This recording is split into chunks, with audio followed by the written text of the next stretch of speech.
Si la mythologie irlandaise est connue pour une chose, c'est bien pour ses héros, dont la grande majorité incarnent des valeurs et des vertus propres à la culture celtique, comme la force physique, bien évidemment, mais aussi le courage, la loyauté envers leur clan et leur tribu, et bien sûr l'honneur. Aujourd'hui nous allons justement parler de l'un de ces grands héros qui a marqué la mythologie irlandaise, Diarmuid Wodevna. Guerrier légendaire et séducteur au charme irrésistible, son histoire est celle d'un homme dont la destinée avait été écrite d'avance pour lui. Marqué par un avenir tragique et contraint de choisir entre l'amour et le devoir, l'histoire de Diarmuid incarne à la fois la gloire et la tristesse qu'on associe très souvent aux héros irlandais. C'est peut-être pour ça que des siècles plus tard, son nom continue de résonner dans la culture populaire moderne, évoquant des récits fascinants de loyauté, de trahison et de sacrifice. Bref, sans plus attendre, explorons ensemble la vie de ce héros légendaire, en commençant par ses origines.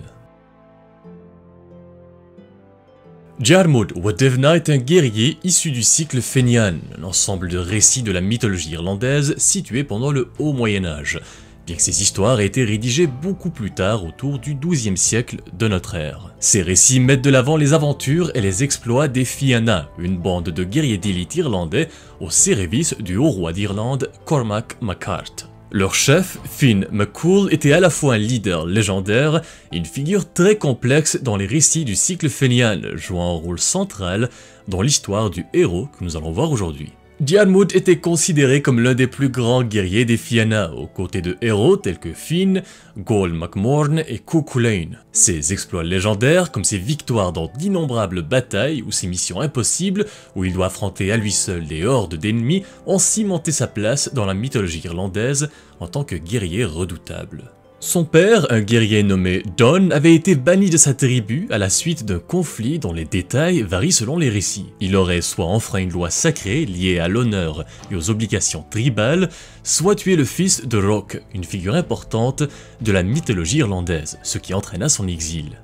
Ce que Donn ignorait, c'est que sa faute allait avoir des répercussions tragiques sur le destin de son jeune fils. Car Roch, dans un acte de vengeance, avait fait appel à un druide pour ressusciter son fils sous la forme d'un énorme sanglier maudit avec un seul but en tête, mettre fin au jour de Diarmuid.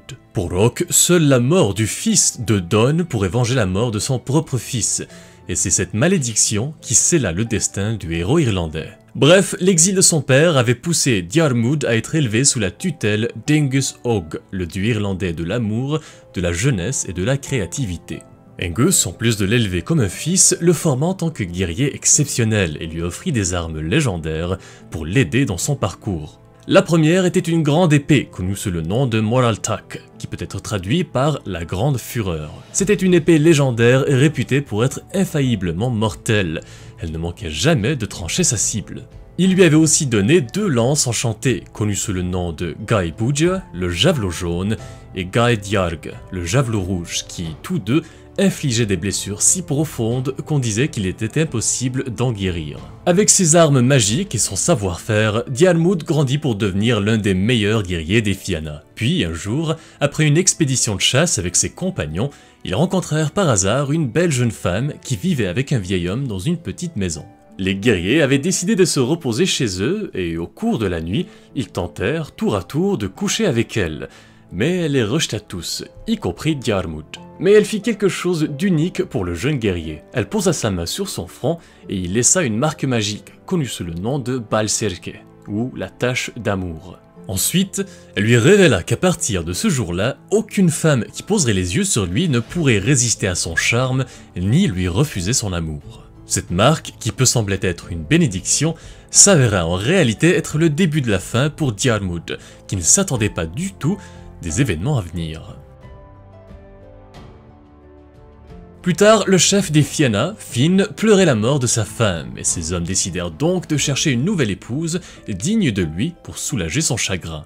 Ils conclurent finalement que la fille du haut roi, une jeune et belle femme nommée Grónia, était la plus digne pour un guerrier de la stature de Finn McCool. Mais voilà le problème. Lors du banquet de fiançailles, Grónia était loin d'être ravie lorsqu'elle apprit qu'elle allait épouser un homme qui était beaucoup plus âgé que son propre père. Au lieu de ça, son regard fut rapidement attiré par l'un des guerriers de ce dernier, le jeune et séduisant Diarmuid. Dès qu'elle le vit, elle ne put détacher ses yeux de lui, captivée par son charme et sa prestance. Bon, il faut dire aussi que la tache magique qu'il avait sur le front avait sans doute joué un rôle assez important dans l'intensité de l'amour que Grania avait pour lui. Déterminée à forger son propre destin, elle prit les choses en main pour s'échapper. Cette même nuit, elle versa discrètement une potion soporifique dans le vin servi aux convives, s'assurant que Finn et son propre père sombreraient dans un sommeil très profond. Elle s'approcha ensuite de Diarmuid et lui demanda de s'enfuir avec elle. Par respect pour son chef, il refusa ses avances, mais Grania, résolue, imposa un geish sur le héros réticent.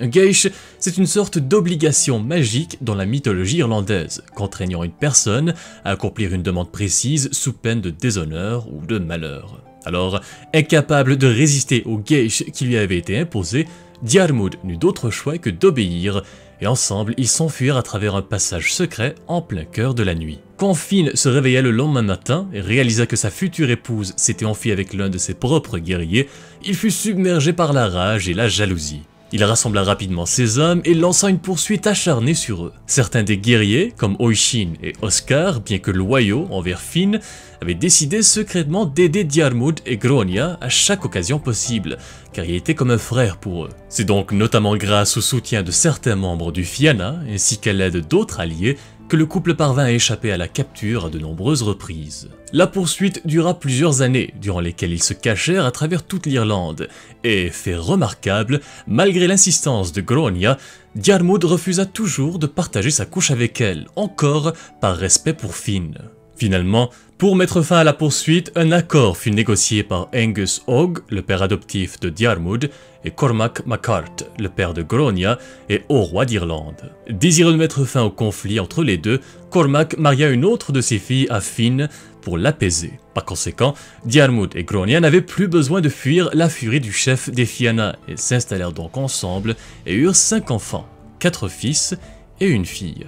Des années plus tard, Finn organisa une chasse aux sangliers et invita Diarmuid à y participer. Ce jour fatidique, Diarmuid se présenta sans son armure, ni ses armes les plus puissantes, n'emportant que son javelot jaune et une petite épée. Pendant la chasse, le sanglier enchanté, annoncé par la malédiction qui pesait sur lui depuis sa tendre enfance, le blessa mortellement, mais Diarmuid avait tout de même réussi à abattre la bête. Bien qu'encore en vie, il agonisait et aurait pu être sauvé. Après tout, Finn possédait le pouvoir de le guérir en lui faisant boire de l'eau de ses mains en coupe. Mais le chef des Fianna avait apparemment jamais oublié la trahison de son compagnon, et ce, même des années plus tard, et c'est pourquoi il laissa volontairement l'eau s'échapper entre ses doigts à 2 reprises, condamnant ainsi Diarmuid à la mort. De tous ses compagnons, seul Finn ne pleura pas sa perte, et finalement, Angus Og, sachant que la malédiction avait scellé le destin de son fils adoptif, refusa de permettre à la Fianna de l'enterrer. Il ramena plutôt le corps inerte du héros avec lui, et utilisa ses pouvoirs divins pour le conserver. De temps à autre, Angus insufflait une âme dans le corps pour pouvoir parler avec son fils adoptif, s'assurant ainsi que sa mémoire ne disparaîtrait jamais. Si cette histoire vous semble familière, c'est parce que selon plusieurs historiens, comme Roger Sherman Loomis, la poursuite de Diarmuid et Grania aurait directement inspiré le récit médiéval de Tristan et Iseult.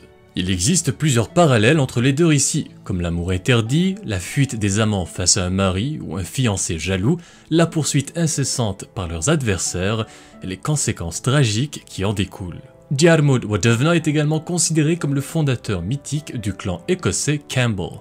D'ailleurs, l'emblème de ce clan arbore une tête de sanglier, une référence directe à la malédiction qui pesait sur Diarmuid et à sa mort tragique.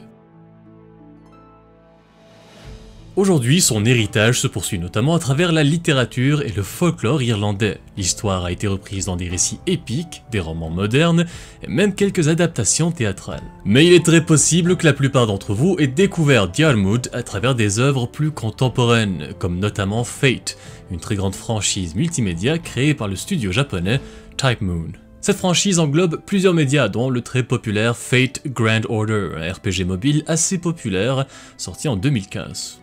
Dans cet univers, Diarmuid est également connu sous le nom de Saber et est présenté comme le meilleur guerrier des Fianna, reconnu pour sa beauté captivante et ses talents exceptionnels au combat. Est-ce que vous connaissiez ce personnage avant de voir la vidéo d'aujourd'hui? Si oui, dites-nous comment vous l'avez découvert et ce qui vous a particulièrement marqué à propos de lui. Sur ce, c'est tout pour la vidéo d'aujourd'hui, merci de l'avoir visionné jusqu'au bout, et si vous avez aimé cette petite exploration de la mythologie irlandaise, n'oubliez pas de liker, de vous abonner et de partager cette vidéo pour supporter la chaîne. Merci encore tout le monde, et à très bientôt.